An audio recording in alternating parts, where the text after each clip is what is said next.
Transmission start. Welcome to Where Did the Road Go? Join us as we wander off the path and explore lost history, consciousness, the paranormal, unexplained mysteries, alternative thought, and much more. We are present on the web at wheredidtheroadgo.com. Now here is your host, Soraya. Greetings and welcome to this edition of Where Did the Road Go? This will be the third part of my interview with Jenny Ashford on her book, The Unseen Hand, which is all about poltergeists and such. I highly recommend checking it out. In this part, we're going to be dealing with violent poltergeists. We're going to talk about the Bell Witch, exorcisms, some very demonic seeming issues. We're going to discuss the Warrens and a few other things. So I hope you enjoy it. And if you want to support the show, of course, become a Patreon for $3 a month at wheredidtheroadgo.com. There's also merch. There are shirts and stuff. I put them up this week with Jeff Ritzman's designs. Tim's design with the card, the burning card, is going to be up as well on the TeePublic site that we're using now because it's a little bit cheaper and the quality is very, very good. So, yeah, you can find that if you go to the website and just click on store. There's also notebooks and backpacks and, I don't know, all kinds of stuff, merchandise you can get the different designs on. All right. With no further ado, here's my third part of my conversation with Jenny Ashford. And for the third time, we welcome back Jenny Ashford to the show, and we're going to talk a little more about her book, The Unseen Hand, because there's a lot of really interesting stuff in here. And we're up to the part on violent poltergeists. Yeah, getting to the good stuff.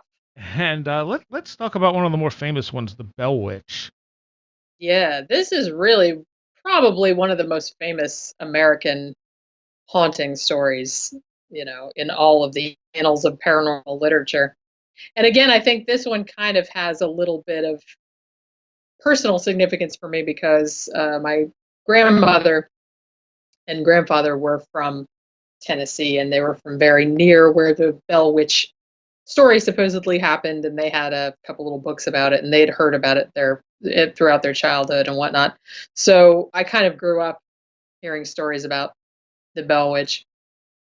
Now, even though it's called the Bell Witch, I hesitate to call it a witch or call it a ghost even.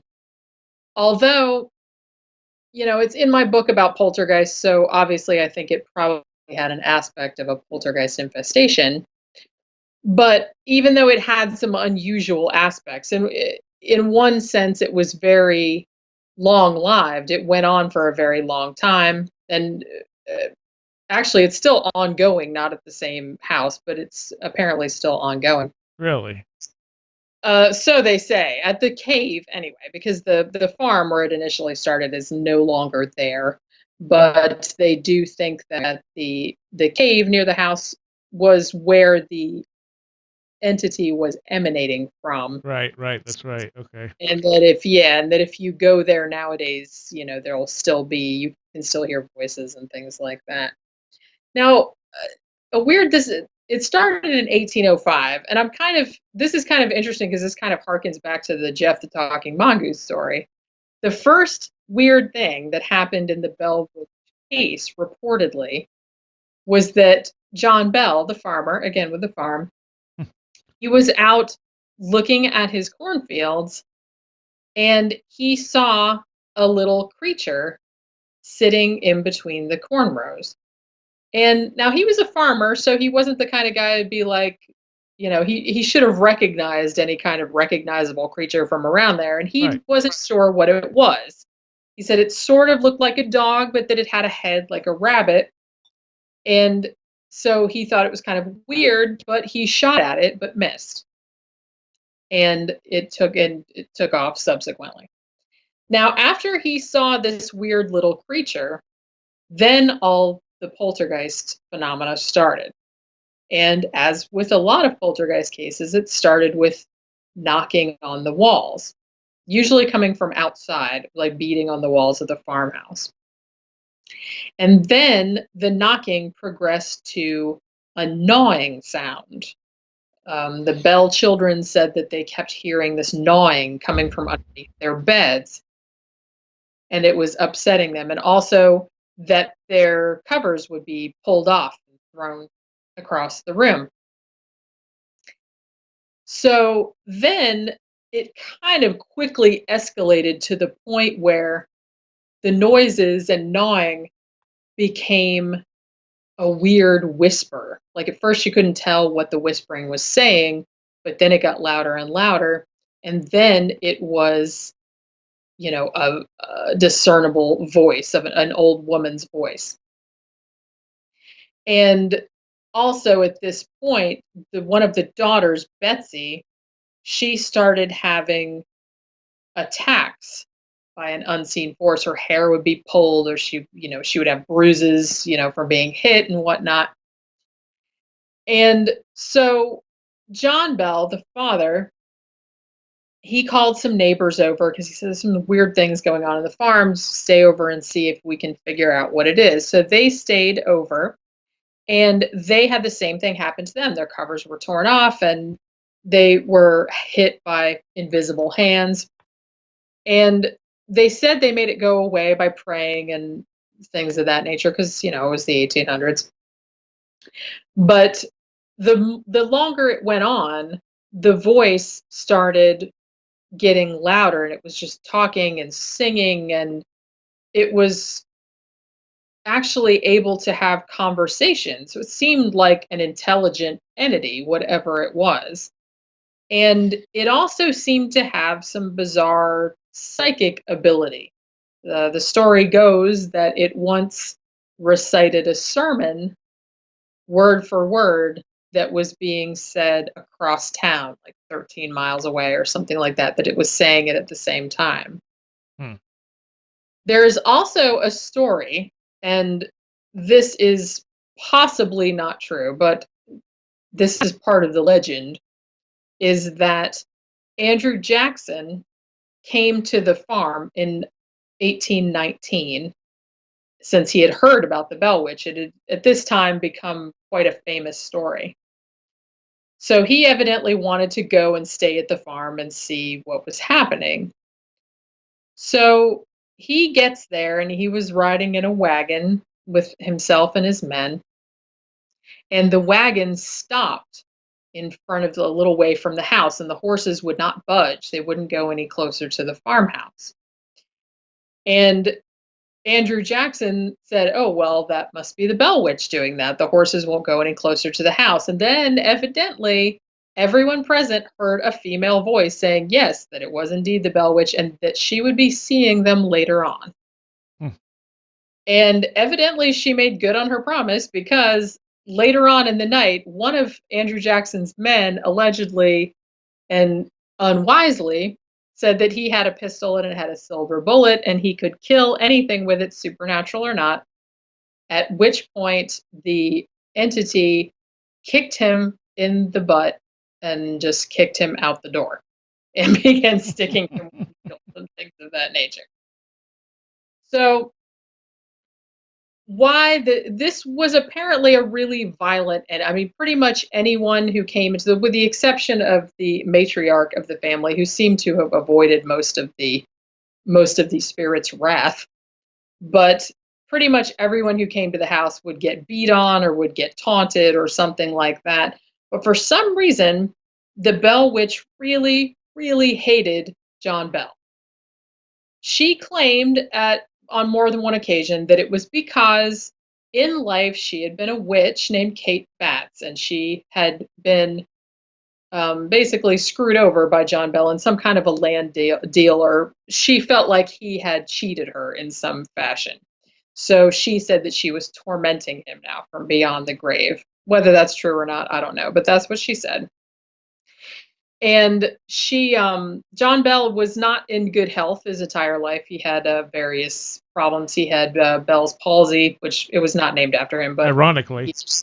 Ironically, it was not. So he couldn't really swallow, and he was bedridden a lot of the time. And evidently, the entity, the Bell Witch, she just loved that. She would poke him while he was in bed, and she would laugh at him and taunt him and stuff like that. in 1820, when he died, she said that she was the one who had killed him. Now, the story goes that the family found this little bottle of some black fluid near the bed, and they smelled it on his lips. And one of the sons evidently gave some of this liquid to the family cat, and the cat dropped dead immediately. So, after which the Bell Witch said, "Yeah, I poisoned him." And evidently, witnesses said even at John Bell's funeral, they could all hear this voice that she was taunting him. She was happy she had killed him. She was happy he was dead, or whatever. So she also kind of messed with the daughter, Betsy, who was engaged to a man named Joshua Gardner. And for some reason, the Bell Witch did not want Betsy to marry Joshua Gardner. So she kept harassing them until finally Betsy gave up and said, "Okay, I'll break up with him, whatever. I don't know what the problem is." So they eventually did break up, and she ended up marrying someone else. So after John Bell died, the manifestations kind of waned a little. But the Bell Witch did tell Lucy, the mother, that she's like, "Well, I'm going away now, but I'll be back in 7 years." And according to witnesses, the witch was gone for 7 years. But 7 years later, she did come back. But she was a lot more chill when she came back the second time. She wasn't really beating on anybody or anything like that. She was just kind of talking to the family members. And apparently, she predicted a few things about the world wars and whatnot. Hmm. And she was there for 3 weeks, and then she disappeared again. Now, at the end of the second visit, she said, "I'll be back in 107 years. I'm going to visit John Bell's direct descendant, whoever that may be, in 107 years." Now, this is where it gets a little murky because John Bell's descendant in 107 years was Charles Bailey Bell.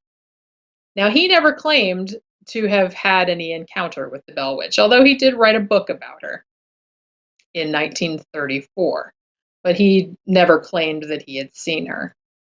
So the farm is gone now, but there is a cave nearby, and this cave, apparently you can still visit it. They still do ghost tours and whatnot. And it's said that back in the old days, one of the daughters, Betsy, she had encountered the entity inside this cave, that she'd actually seen her and heard her laughing in there. So some people think that this cave was either where the Bell Witch went to after the farm was gone, or that was where she always lived, quote unquote. And she was just coming to the farm because that was the nearest thing. Hmm. But a lot of people who have gone to the cave in recent years said they've heard footsteps in there, they hear laughing in there. A few of them said that they've seen an apparition, like a white mist or something like that. Now, here's the thing about it, though, is that there's a lot of conflicting information about how much of this story is true, because most of the details of the original story with John Bell and everything like that didn't really come out until about 70 years after he Yeah. was dead. So it's possible that someone either took an existing legend around the area, or completely made up a story out of whole cloth, and it just kind of gathered steam and sort of snowballed, and now everyone thinks it's real. But there are those that say no, it's been a long time. I mean, like I said, my grandparents were from there, and they said no, we've heard that since since the early 20th century when they were young. So again, it's kind of a thing where, and this is such an unusual case too, if it happened the way it's supposed to have happened, because it really does seem more like a spirit than a poltergeist, even though a lot of the manifestations were very poltergeist like. Right. with the hitting and the knocking and the covers being torn off and things like that. But the whole thing with the voice and the woman saying that she killed John Bell and things like that, it kind of makes it one of those weird ambiguous gray area kind of cases where it could be poltergeist, could be ghost, could be neither of those things, could be both of those things. But Right. yeah, it's it's one of those ones that's just right on the line there. Let's look at Eleanor Zugan. Okay. This one, this was from 1925, and she was actually from Romania. She was from a real small family. And she was just turning 12 years old, and all of a sudden, all these strange phenomena started. And it happened first, she lived with her grandparents at the time. And, as soon as she went to live with her grandparents, this stuff started. The first thing that happened was that the outside of the house was subjected to rains of stones and bricks, which kind of came flying at the house and broke all the windows and things like that. Now, because this was a very small town in Romania, the grandparents assumed that Eleanor was possessed by the devil Right. because, as soon as this little kid turned up at their house, all these stones started flying at the house. So they just thought that she was possessed.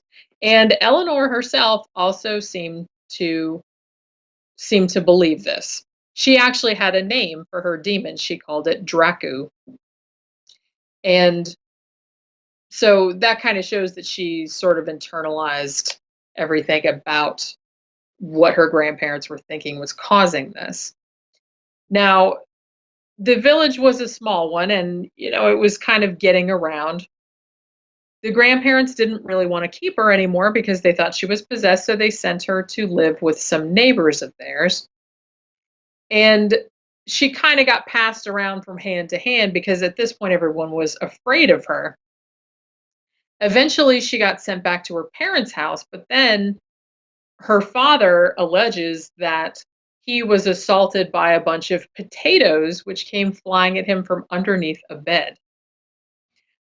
So at this stage, Eleanor was taken to a priest. Her father took her to a priest to get an exorcism. And after the exorcism, the manifestations got worse, as they usually do. The priest saw several things breaking, a couple of pots breaking of their own accord, like a heavy dresser moving back and forth.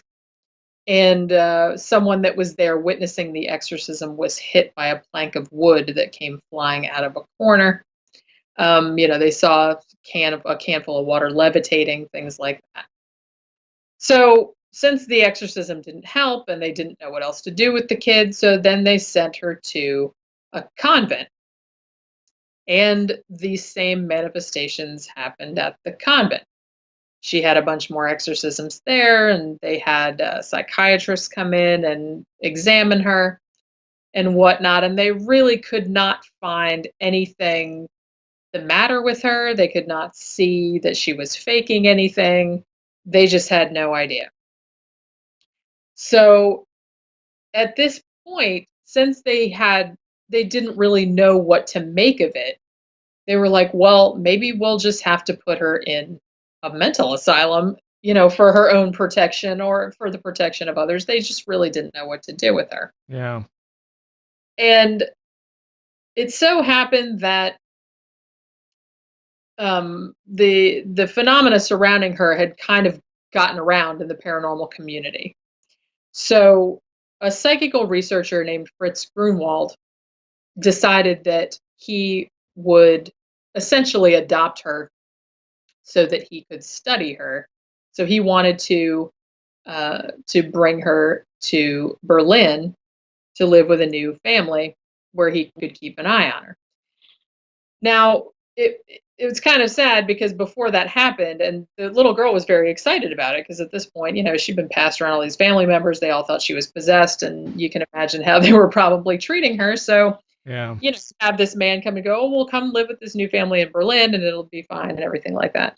So, unfortunately, Fritz Grunwald died before he could move her to Berlin. But there was actually a countess in Vienna who was very into the paranormal, and she had heard about Eleanor's case. So she invited Eleanor to come and stay with her in Vienna. And she had a very large house and everything like that. Now, Harry Price, who I think I mentioned in one of the other cases, Hmm. a pretty famous paranormal researcher, he came and stayed at the countess's house with Eleanor, and he conducted some experiments on the girl there. And it's kind of good because it was a sort of, I mean, it was a home, but it was a controlled environment. He could kind of keep an eye on everything and make sure no one was faking anything. And evidently, he wrote in his reports that while he was studying Eleanor in the Countess's home, he witnessed many, many instances of paranormal phenomena. Um, he saw things flying across the room, mirrors and toys breaking spontaneously. And one of the weirdest things he saw was he had some of those magnet letters like people used to keep on their refrigerator, Hmm. and they had them in a box in another room that was locked.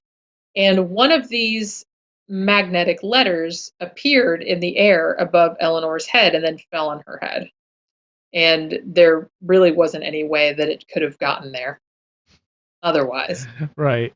Yeah, so they're also now, other than this type of thing, the entity or the poltergeist or whatever, it also did things to Eleanor. It would scratch her and leave bite marks on her and things like that. Harry Price was not sure if this was the poltergeist doing it or if the little girl was doing it unconsciously, because he noted that the bite marks were about the same size as the little girl's mouth was. Although he did note that the the bites would appear, they would almost go like white almost immediately, because when you bite your skin it kind of turns red all around there and stuff. He Right. said go white and raise like almost immediately, which kind of lent him to think that maybe it wasn't her doing it. At some point, because of the bites, they placed her under hypnosis, and they wanted to see if they could get the bite marks or words or something to spontaneously appear on her skin, but they were not successful in doing that. And along the way, I think they were kind of trying to get her to rid herself of this notion that she was being haunted by this demon called Dracu, because they thought maybe that was making it worse, or maybe it was making it more violent because she was thinking it was some kind of demonic entity. Right. Right.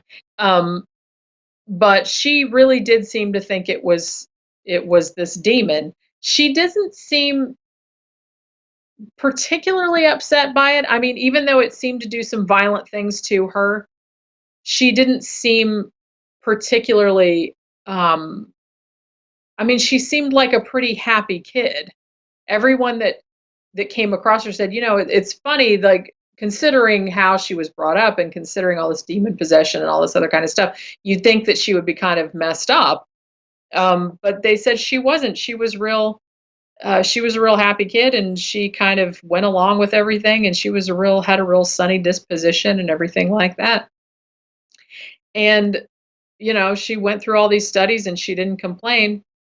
And evidently, I think she even like would leave, much like they did for Jeff the mongoose. She would leave little chocolates out for this demon, quote unquote, that was haunting her. So she was just kind of chill with it, which was kind of funny. Now, the interesting thing about her manifestation was that as soon as she got her first period when she was 13, it stopped suddenly, Hmm. and and it did not manifest anymore. And Harry Price wrote a quite a long report about her and all the things that he found when he investigated her. But yeah, after that happened, it just suddenly stopped and never restarted. Huh. Well, I mean that argues definitely for some kind of energy being involved one way or another. Oh yeah. Um, let's talk for a little bit about the Warrens. Okay. I early on one of the first books on well, probably not one of the first books on the paranormal. One of the books I read when I was a teenager was one of their books, and I came away with kind of a bitter taste in my mouth after reading it. And that has definitely not changed over the years. It seems like they are involved with a lot of things that seem to be hoaxes, like Amityville, which you cover in the book, um, or cases like The Conjuring, first Conjuring movie, where Lorraine Warren was quoted as saying that's exactly how everything happened in real life, and the woman who seemed to be the focus of it said nothing in that movie is how it actually happened in real life. Yeah, exactly. They seem to be the prototypical we're in it for the money type of people, and everything to them was demons. Yeah. They definitely were. I mean, they didn't really do any type of what you would call a parapsychological investigation. They would just pretty much come into a place. Lorraine was supposedly psychic. She would just come in, wave her hands around. Well, you have X amount of ghosts and you have a whole bunch of demons. We need to do an exorcism. And that was kind of the end of it. And then afterward, they would be like, "Well, we're going to write a book about it, or we're going to." They would do a lecture tour about it. They would sell CDs of their lectures and things like that. So I am kind of, I don't know. It's funny because Tom and I actually did an episode of our podcast about the Warrens, and I said, I've seen interviews with Lorraine Warren. She seems like such a nice lady. Yes. So I hate to say that, I hate to give her this sort of thing where she's just this cynical woman who's in it for them. I don't know. I do think that she thinks she's helping people.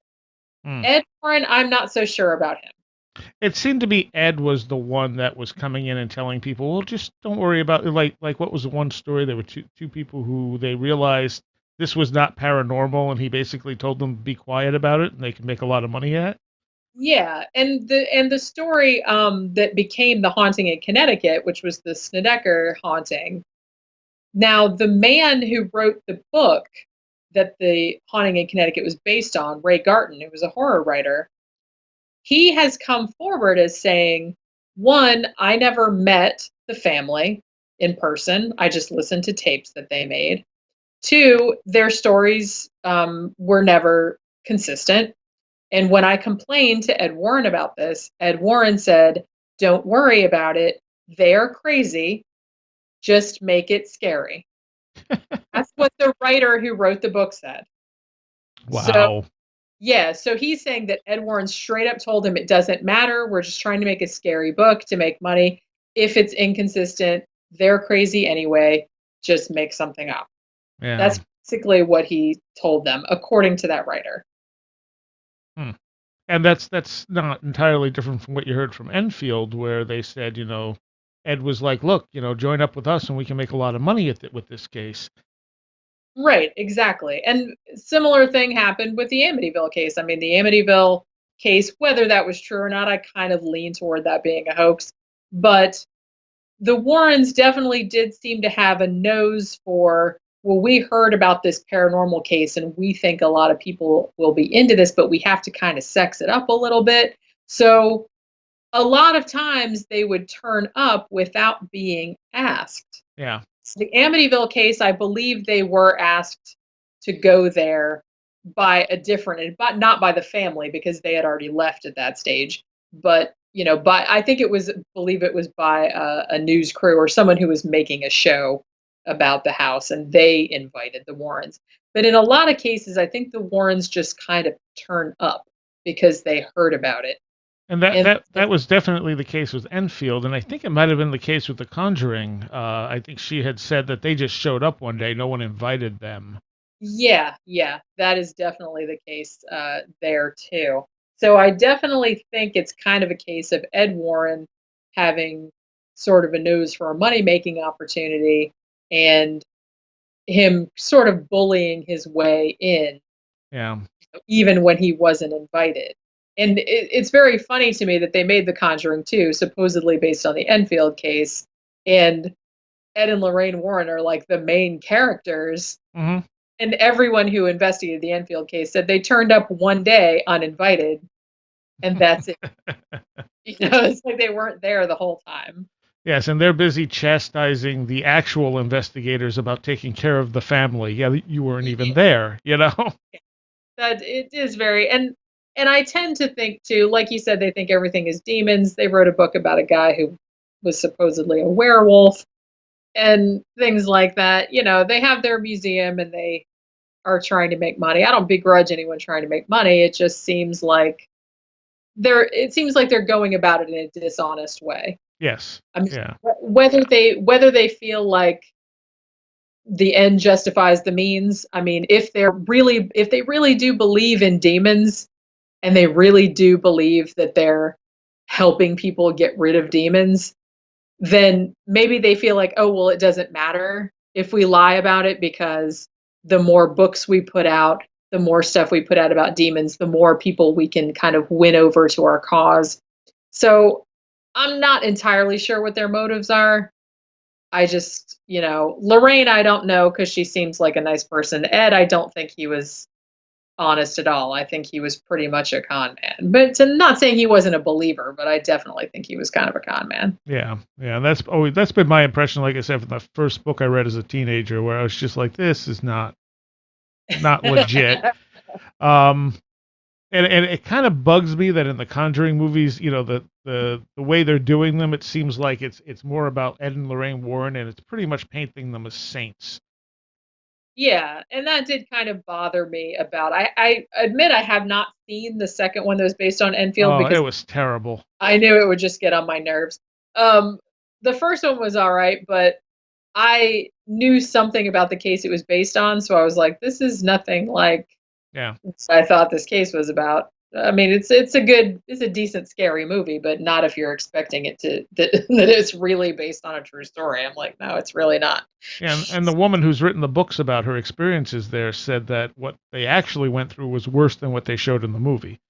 Yes, that's right. I did hear an interview with her talking about that, and she said, yeah, it was a lot worse. I mean, well, the book she wrote about it wasn't it like 3 volumes? It was Yes. like a huge book, yeah. So she said so much happened there, like over such a long time. I guess they had to compress it, but she didn't seem to complain about it too much. But No. it's not really what happened, but it She was a good movie. she said there were some interesting synchronicities, like down to things like they got the right wallpaper for the house, even though she never told them what type of wallpaper was in the house, things like that. That's kind of interesting. Yeah, I think yeah. the big details wrong, but the little stuff, they got that spot on. And they weren't trying, I guess. That was the thing. It just happened. Yeah, that's very odd. So, let's look at the case of the Black Mausoleum, because this one was really weird.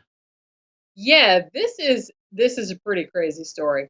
Now, this the Black Mausoleum is one particular mausoleum in Greyfriars Kirkyard in Edinburgh, Scotland.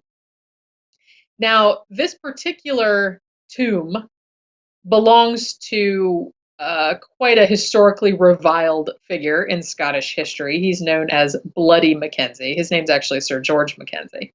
And he died in 1691. While he was alive, he was responsible for about 18,000 deaths. There was a religious persecution in Scotland at the time. It was the Covenanters, and he had a bunch of them killed. And while he was Lord Advocate, the time that he was Lord Advocate, they still refer to it in Scotland as the killing time. So he was responsible for the death of 18,000 people. Now, despite this, there were really no rumors about his tomb being haunted or anything like that until a bizarre happenstance in 1998. Now, the story goes that a homeless man was in Greyfriars Kirkyard, and he was storming and things like that. So he was kind of looking for some shelter from the storm. And he decided that this particular tomb was the best place to find it. And it actually is a very beautiful tomb. It's called the Black Mausoleum. It's not exactly black. It's more kind of like a dark gray, but it's a really nice, architecturally very nice. So he decided he was going to break in there and sleep in there or whatever. So he breaks in there and he starts poking around, maybe looking for valuables or something in some of the coffins or whatever. And while he's in there poking around, the floor gives way beneath him and he falls into this sub basement. Now, according to the story, the sub basement contained the bodies of plague victims, like it was a mass plague grave that had been put there that everyone had kind of forgotten about because everything had been built over it subsequently. Yeah. So he falls through there. There's all these skeletons. She was just like Poltergeist when she fell into the pool, you know what I mean? And all the bodies popping out and everything like that. So he understandably freaks out, runs out of the tomb, runs down the street, runs into a security guard and a dog who were going through the cemetery, and is never seen or heard from again. Now, after this happened, supposedly, it must have, everyone thinks it must have unleashed something from this tomb, because a day or two after the tomb was broken into, a woman was in the cemetery, a tourist or whatever, and she looked through there's like a little window in the door of the tomb, and she looked through there and she said that she was knocked backwards by a violent blast of cold wind. And they have also, over the ensuing days, they also found a couple people unconscious, like laying in the cemetery right in the vicinity of the tomb. And some of the people said, well, that invisible hands had tried to strangle them. And so this happened 2 or 3 times. And then the Edinburgh City Council said, maybe since the tomb got broken into and there's all this weird stuff, apparently they're also finding like some dead animals around the tomb and stuff and other little weird things like that. They said maybe we should kind of rope it off and not let anybody around it because obviously there's something weird going on. So they kind of made it off limits. Now, there was someone who lived nearby, he was a writer, and he asked the council, his name was Jan Andrew Henderson, and he asked the council, can I do like a controlled ghost tour around the cemetery and let people in to see the tomb?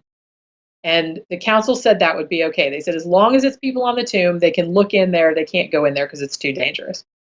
So they said that people could go if they were part of this official tour. Now, as soon as the official tour around this mausoleum started, that's when the phenomena really started ramping up and it got kind of violent.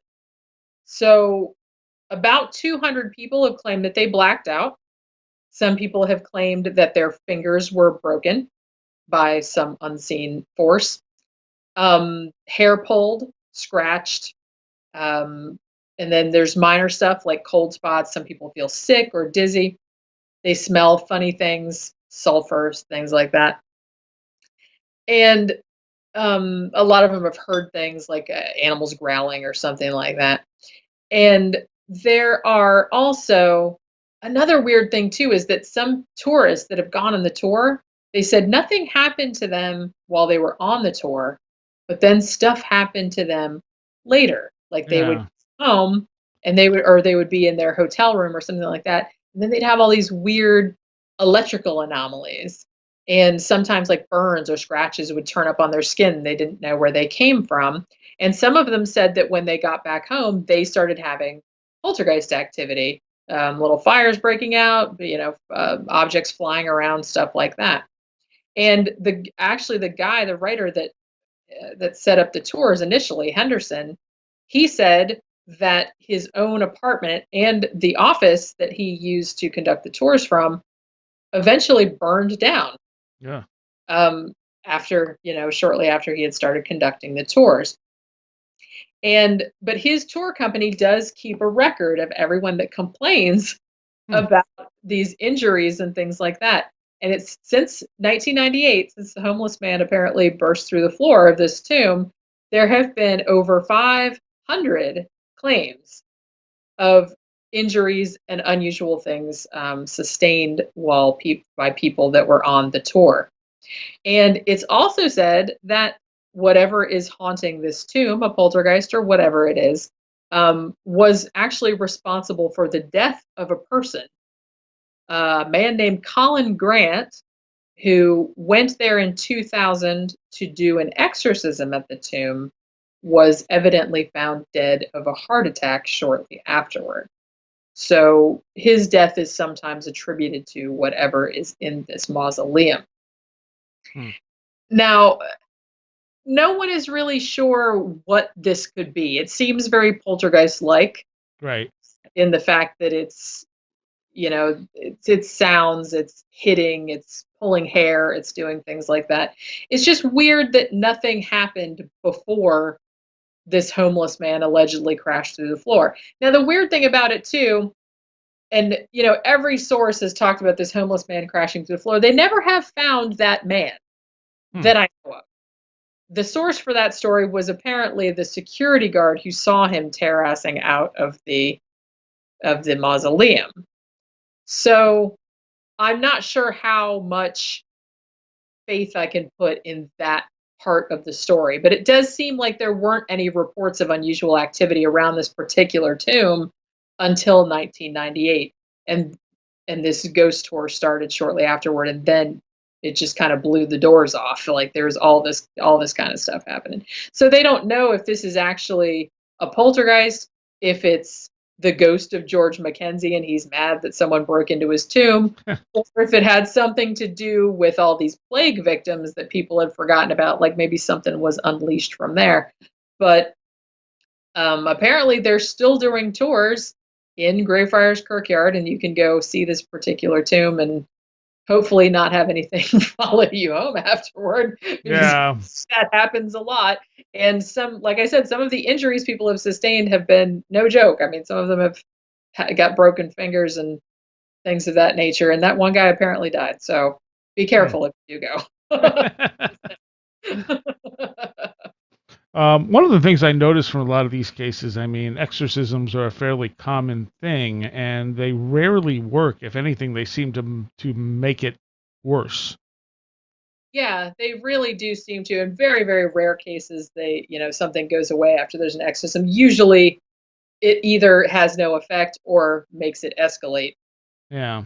And I kind of feel like that might be because if the poltergeist activity is caused by the unconscious actions of the focus, maybe bringing someone in to do an exorcism is almost like validating the Mm. exterior nature of whatever this entity is, which gives the person more energy because they think, no, it's a demon, it's outside. They're having people come in and say that it's a demon, so it must be a demon. So That makes there some sense. it's going to start acting more and more like a demon. It's going to have more and more power because the focus is thinking of it as an outside entity, and because other people have come in validating that belief. Maybe that's what it is. I kind of feel like that might be the case. It's certainly a possibility. Yeah. Yeah. Hmm. Let's look at one of these cases. I think the most interesting of the demonic ones in your book was Latoya Ammons. And Yeah. that was from 2011, so not that long Yeah, it's ago. just fairly recent. And this actually happened in Gary, Indiana. Latoya Ammons, she had just moved into a house. She moved in with her mother, and she had 3 kids also who were kind of teen. I think the oldest one was 12. And the first thing they noticed was very similar to Amityville Horror. They noticed that the rooms would kind of fill up with all these black flies, and they would kill them, and then the next day they'd be back again. So they thought it was weird, but not paranormal. Mhm. I had a similar thing happen to an old house I lived in. I went in the laundry room one day and there were just flies all over the window, and I was like, "Oh my god, Amityville!" But then, after, but after I killed them, they came back one time, and then I killed them again. They didn't come back. But she had that happen. So there were all these black flies. And then they started hearing footsteps around the house and doors opening and closing in the middle of the night when no one was supposed to be up. And then Latoya started seeing like a shadowy figure of a man. And then she started seeing like wet boot prints on the floor, like someone had been walking around. Now, this went on for several months. It was creepy, but it didn't upset them too much, evidently. But then, about 4 months after they had moved into the house, Latoya went into her daughter's room, and the daughter was levitating a few feet above the bed. That's a little unusual. A little, yeah, it's a little unnerving. So she thought, well, okay, now we need to do something about this. So she called her priest, and her priest came and they did a cleanse the house with bleach and drew crosses around and whatnot. Now, they also called in some psychics, and the psychics said this house has 200 demons in it, and you guys should move out. At which point, Latoya was like, "Well, thank you, but I don't really have the money to move, so we're just gonna have to live with it." 200 demons. I'm not sure where they came up with that figure, but that sounded very Warren-like, and show Yes. we've got all these demons in here. So, she's like, "Well, I can't move. I don't have the money." She's like, "But she did do another cleansing with sage, and she set up like a little religious shrine in the basement after the psychics told her they said maybe that would help." So she did that. And the disturbances went away for a couple of days, but then they started back again and they were a lot worse. And all three of her kids, there was a 12-year-old, there was a 7-year-old, and a 9-year-old, and they all started acting like they were possessed. They all started talking in funny voices. They started acting aggressively. Their eyeballs were bulging out and rolling back in their heads and things like that. So she takes the kids to their family doctor. The doctor at first said, well, it's like a group delusion. He didn't think there was anything the matter with them other than that. But he did say the more that Latoya kept bringing the kids back, the less he thought that it was delusion. He said that they were just the way they looked, it was just too it just wasn't right. I mean, he's like, it didn't look like they were faking or they weren't making anything up. And other nurses and staff around the medical office also said that they saw the 7-year-old son being levitated off the ground and thrown against the wall. And after that, the two boys blacked out and they couldn't wake them up. And they had to call an ambulance. The kids were taken to the hospital. Now, somebody, no one is really sure who, but when someone working at the hospital called Department of Child Services, DCS, at this point. And whoever reported it said that they thought that there might have been some child abuse going on, or that Latoya was making these children act like this because she had some kind of demonic possession delusion, and she was kind of making her kids act that way to sort of validate her own delusions. So the DCS assigned someone to come and check out the kids. And the person that was first assigned to the case was named Valerie Washington. And she came out and she said the boys did act possessed. They were growling, their eyes were rolling back in their heads and stuff like that. And they were acting very violently toward each other and toward their family members. They were strangling, the brothers were strangling one another. One of the kids headbutted the grandmother in the stomach. And now the woman from DCS said that she was present when one of the boys grabbed the grandmother's hand, and then he walked up the wall and across the ceiling and down the other side, and then he had this really freaky grin on his face the whole time. So he said he walked all the way around the room while he was holding on to his grandmother's hand. Right. Yeah. So evidently, like I said, the DCS woman said she said this, and a couple other employees at the clinic said they saw it as well. Yeah, that's perfectly normal. Yeah. After this incident, the DCS intervened, and in a very unusual move, they removed all three children from the house without a court order, which they don't usually do unless they feel like the children are in immediate danger. So apparently, it was very upsetting. The kids cried and things like that, but they actually separated some of the kids. The boys were sent to one hospital, and I think the daughter was sent to another one. And they the hospital where the boys were at, they sent out a chaplain and they wanted to do another exorcism. Now, when the priest came out to do the exorcism, he said that the lights were flickering really weird, like in a supernatural kind of way. Now, he kind of thought that not only was there demon possession going on, but they thought the house might be haunted as well by a ghost. So, while this investigation was going on, the woman from DCS came out to the house, and because she wanted to check out the condition to see if the children could be returned. Now, some policemen came out too. The police captain said that after he got back from the house, photos he had taken in the house had humanoid silhouettes in them that had not been there when he had taken the pictures.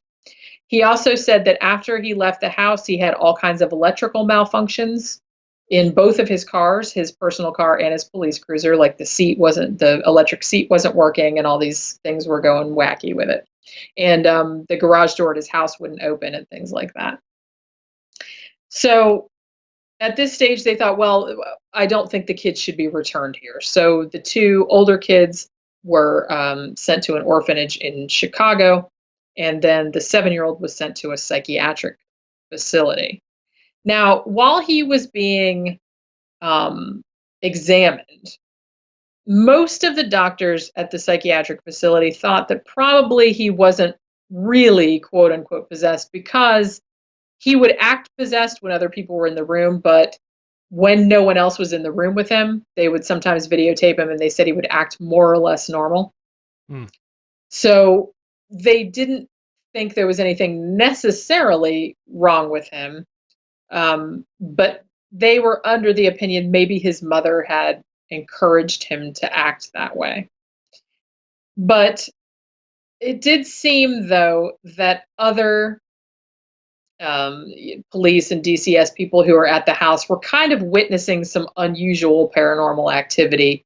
Also, there was some kind of oily fluid that came out of the walls, and it reappeared even when the room was closed off and no one had been in there, and they couldn't determine the source of that. So they did several other exorcisms. They did another minor exorcism of the house. They did one of LaToya. And the last exorcisms they did, unusually, this actually did seem to stop the phenomena. Hmm.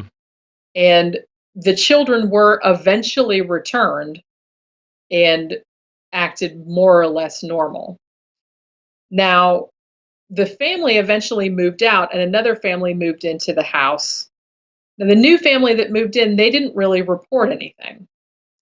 Now, several years, well, 3 years after the Ammons had left or had moved into the house, Zach Baggins from Ghost Adventures, he bought the house. He was going to make a documentary about the LaToya Ammons house and about the house in general. So he bought the house for $35,000 in 2014, and he was going to make a documentary called The Demon House. Now, what ended up happening with that, though, he supposedly had a bunch of former residents come back, and he was going to interview them and all this other kind of stuff. But he claimed that when he had these older residents come back and interview about the house, that quote unquote demonic activity restarted. And he said that he was afraid that someone was going to get hurt. So he didn't necessarily decide to shelve the documentary, But in the end, he had the house torn down in 2016 because Hmm. he thought, according to him, he thought it was too dangerous. So the house has since been torn down on Zach Bagans' authority. And he did film the house being torn down. So evidently that's going to be in the documentary too. Now, I haven't checked lately at the right when I wrote the book, the documentary was still not finished. It's listed on IMDb, and as of February 2nd, 2016, it was supposedly coming soon, but I don't think that it has been finished or come out subsequently. I could be wrong about that. But that was pretty much the end of that story. Um, so whether that was like I said, I'm not a believer in demon possession in general. I tend to think that most people that allege that they are possessed by demons are either have a mental illness, um, or it's misidentified poltergeist activity filtered through people's belief in demons. I could be wrong about that, obviously, but that's kind of my belief, and that was kind of the frame that I used, and that's why I put so many demon possession cases in the book. Where people might not think, well, what does demons have to do with poltergeist? I think that it's the same phenomena. I just think people are interpreting it in a particular way. Right, right. And according to IMDb, it's still just in production. See, that's what I thought. Yeah. Yeah. So it hasn't changed. There's no new information or anything. There's a user review for 1 star that says still waiting. Um, Where is this? I would actually be interested to see that documentary. yeah. It might be very good. Yeah. I mean, who knows? Um, so let's get into some explanations for some of this stuff. Now, the book is called, for anyone who's missed it, it's called The Unseen Hand, and there's a lot of different explanations as to what may be going on with poltergeist activities. Let's look at some of the more skeptical or debunking sort of explanations around it. Yeah, I deliberately put like a pretty big section on this because in a lot of poltergeist cases there are a lot of things that it could be, before you resort to saying that it's paranormal. I mean, there are a lot of things that can cause the same types of manifestations. I mean, obviously when you put aside obvious cases of fraud, you're going to get things like electromagnetic fields, like unusual electromagnetic fields around a particular appliance that's malfunctioning, or houses wiring is malfunctioning. Things like that can cause the feeling of a presence in the room. Hmm. It can cause um, sort of eyeball vibrations that can maybe make you see things like lights or shadows out of the corners of your eyes, things like that. So this is why a lot of parapsychologists will check all the EMF ratings of the house so they can rule that out, because that's not causing that.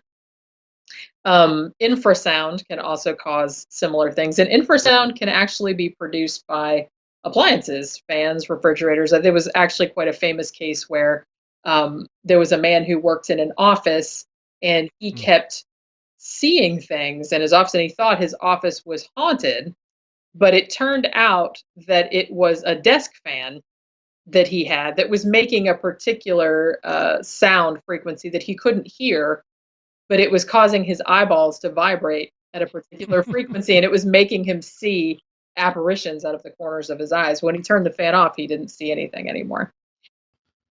Yeah, I remember that case. Yeah.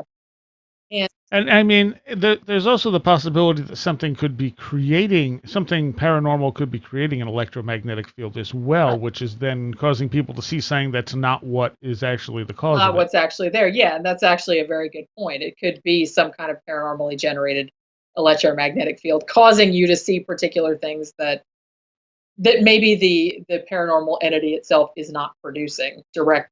Right. It's just It's something from your subconscious. yeah, exactly. But a similar kind of thing can happen with carbon monoxide poisoning. Can cause the same kind of thing. It can cause hallucinations and feelings of oppression and things like that. Also, there are from Michael Persinger, who's done a lot of work with the God helmet, which is the helmet that Hmm. on you and has all the electrical, and it does electrical stimulation of the brain. And they have been able to, by electrically stimulating particular parts of the brain, they can cause people to feel like there's someone else in the room with them, or that they are temporarily outside of their body, or things of that nature. So, and It's things. it's similar. It's similar, but not exact to what people Right. actually Yeah, experience. it's usually not as severe. It's usually like a Yeah. pretty minor. And I'm not sure if that's because people know that they're being experimented on, because Mm. things like that can be generated naturally. For example, like in an epileptic seizure or something like that, which is another thing that can cause hallucinations and feelings of other people in the room and things like that. Yep. There's also a couple people have posited maybe ball lightning, which, that's kind of one of those if and sort of things too. So, like I said, there's a lot of things that can cause those types of manifestations. So that's why I wanted to write this book too, is because I feel like it's really important that when we're studying this type of phenomena, we can't get carried away, because it's so easy for it to be something natural that we're just hoping is paranormal. So I kind of wanted to run down all of the stuff. So it's like, okay, can you rule all that out? If you can rule all that out, then maybe we have something. Because I Yeah. definitely do Yeah. think that there's something there that needs to be explained. It's just there's so much stuff that you have to rule out before you can even get to that point. Yeah. Absolutely. Um, and of course, one of the more popular explanations, the one that you're definitely leaning towards, is that this is created from a unconsciously by a certain person. Yeah. I do You tend know. to think that that's probably what it is. And actually, I feel like Tom came up with the best explanation for this, or the best description of this, because he calls it, from his own um, poltergeist experiences with the Mammoth Mountain poltergeist. He told me, he said, I think it's like an out of body experience, but it's only of your subconscious. So it seems Hmm. like a separate entity. He kind of compares it to a split brain patient. Sometimes people with severe epilepsy, they'll have surgery where their corpus callosum is severed. So the two halves of their brain can't really communicate with each other anymore. And they feel like they're kind of two people in one body, or of two minds, rather. And one half of the Yeah. brain could be doing things that the other half is not aware of, and things of that nature. He said it's kind of like that, but it's with your subconscious. It's Hmm. almost like your dream self is acting outside of your body without your permission or without your knowledge, really. He said that's what it seemed like to him. And it almost seems to have a childish sort of thing to it. Like when these things manifest, they, especially at the beginning, they tend to be very childlike. Yeah, and that was kind of another thing that makes me lean toward that whole it's your subconscious self acting outside of your body, because it's always doing bratty things. It's throwing Yeah. things, it's smacking the wall, it's setting little fires, it's poking people or biting people. It's like things a little kid would do. And definitely, I mean, and like I said, and Thomas talked about this a lot too, because his Mammoth Mountain case, he said, it did things like it just moved little towels, like it would move a towel from one place and then would stick it in your pocket. It would do like little silly things like that, Right. making little smiley faces Yes. like a little kid would do. Um, and of course, one of the other possibilities is that although it may be psychokinetic, it might also be something that an actual entity is picking up on and using as fuel. Yeah, it could be that too. I mean, and it definitely could be. I mean, I definitely do make a distinction between ghost and poltergeist. If a poltergeist is a separate entity, I don't think it's a ghost in the sense of it was once a person that was alive and this is their consciousness that has survived. I think it's probably just some kind of spirit that was never incarnated, let's say. It's Hmm. maybe some kind of elemental spirit or something like that that's always been in that form. But like I said, I tend to think it's generated by a living person. But if it's a separate entity, I don't think it's an Well, entity that was ever a living person.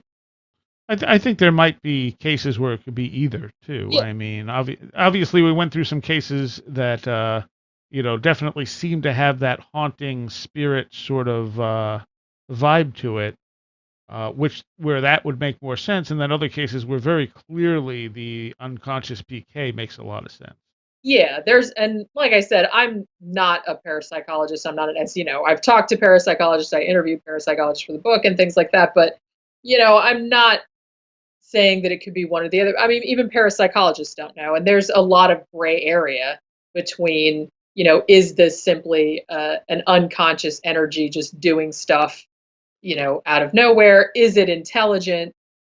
Is it coming from, some other, is it some kind of psychic? Who knows? They don't know. No one knows. But it's kind of a fascinating field of study, and I really think that it should be more looked into in a scientific skeptical way to get to the bottom of what this really might be. Um, and of course, there are the people who simply think that these are just all demons. Yeah, we know who that is. I made a meme of them. I don't know what happened to it, but I made a meme of them and Lorraine Warren, and it's kind of like the guy from Ancient Aliens that says it's. I'm not saying it's. Aliens, yeah, Yeah, yeah. but I made one for them, but it was demon specific. That's pretty accurate. Yeah, every single case, pretty Yeah. much. Um, Studying this type of stuff too. I mean, it's like we don't understand. I mean, we have absolutely no idea how this stuff would even work. If it is spontaneous PK, we don't understand how PK works. It's one of those things where, in order to understand this, there's a lot more work we have to do in understanding what consciousness is and how it reacts with our environment. Yeah, we're really not that close to figuring out what the mechanism of it would be, if indeed there is a mechanism. I mean, they don't really study PK in the lab much anymore. I mean, as far as I know, I don't know if there's even one ongoing now. I mean, the last ones they did were those ones with random number generators, Yeah. where they found a slight effect, but nothing to get super excited about. Well, that slight effect though was very improbable. Yeah, That's the true, thing. true. So And Robert Schoch's research was kind of interesting, where he talks about how, like, if you look at all the different psi research done over the last 100 years, you find that during higher solar activity, you had more successful psi research. yeah, that's pretty interesting actually. So it may be something to do with, it's all energy. So anything that causes more energy to be pumped into the environment Yeah. probably have some kind of effect on that. And I think initially my thoughts were that he was going to say that there was going to be less, Yeah. that the sun was somehow interfering with psychic whatever causes psychic abilities, but instead it seems to be supercharging them, Yeah. That's which suggests they're not like radio waves. They're something else entirely. yeah. Yeah. That's really interesting. I have to look more into that because that sounds like a really fascinating line of inquiry there. Yeah, well, as he put it, either, there's been this long conspiracy to only have good results during high solar activity, or there's something to it. Yeah. Yeah, that's definitely the case. And actually it's funny because one of the cases that I wrote, it's in my book, but I also wrote a whole book about it, House of Fire and Whispers, about the Keith Linder case.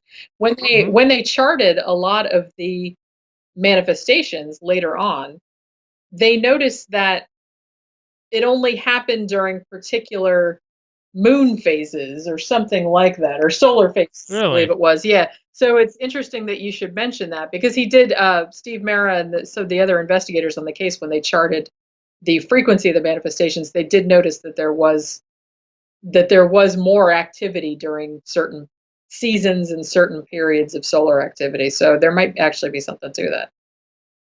Hmm. That's really interesting. I didn't know that was done. Yeah. Um, there was something else I was going to say about this. The fact that these poltergeist activity can manipulate matter the way it does. It's not just a matter of moving objects. You have, depending on which cases you want to go with, you have it actually transmuting objects into other things. Yeah. And or And moving things immediately, like from one place to another. right, And right. So it disappears and reappears somewhere yeah, else, and like instantaneously. yeah. Like no distance was passed. And there's also kind of the weird things, and I think we talked about this on the last show when we were talking about stones, where things make more noise than they should, things are Mhm. warmer than they should be. There's also the case of, in some of the cases where rain was coming out of the ceiling and things like that, the rain will dry up immediately and then everything's dry. The walls or the ceiling or wherever the water came out of will instantly be dry. So it's almost like it's not real water. It is, but it appears and disappears just in an instant, and then it just dries out, and there's no residue left behind.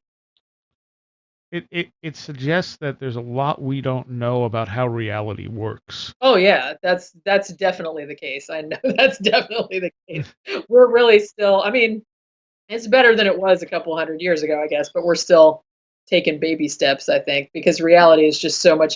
Every new discovery shows it's like so much weirder than we imagined. It just gets weirder and Yes. weirder the more we learn about it. Yeah, yeah, yeah, absolutely.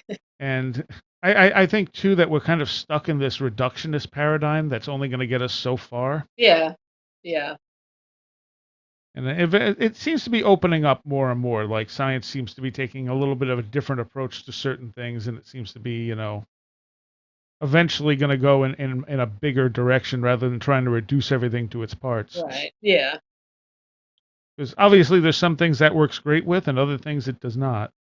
yeah. And I guess at this stage we're just kind of feeling in the dark because we're just little evolved creatures on this little planet, and we didn't really. Our brains only evolved for our tiny little environment back on the African Yeah. savannah. We didn't really evolve to understand quantum mechanics or anything like that. So our little brains are just kind of just getting to the point where we're like, well, maybe we can figure this out. But I hope we will.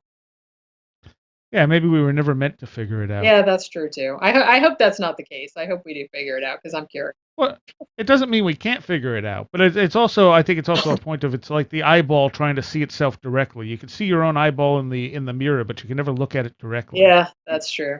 And you can never see yourself in the mirror with your eyes closed. Well, that's true Well, they too. might be giants. Where can people get the book? Well, the easiest place to get it is on Amazon. All my books are on there, and all the paranormal ones are in all three formats: print, ebook, and audiobook. You can also get the audiobook from Audible if that's your thing, but they also have it on Amazon. So, Amazon's the easiest place to get it. Okay. And your website? www.jennyashford.com. And I also have a blog called goddessofhellfire.com. And I occasionally put like movie reviews and stuff like that on. They're usually kind of funny. And I also have a podcast, 13 o'clock podcast, which is kind of weird topics, mysterious type stuff, paranormal, true crime, weird history, that type of stuff. And that's we have a YouTube channel, and it's also on the Project Entertainment Network. That's just the audio version. Okay. And your next book you said is going to be on true crime? Yes, the next book, it's actually going to be 3 volumes, I think.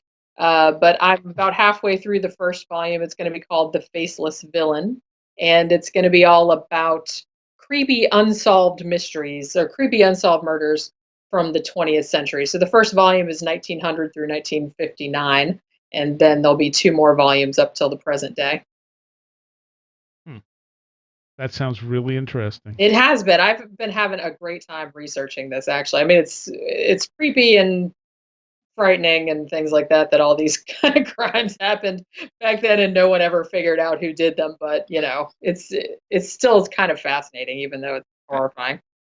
It still happens It today. does, yeah, it does. All right. Well, thank you so much for your time, Jenny. Well, thank you so much for having me on again. I can't believe we got 3 whole The old parts out of this, out of my little book.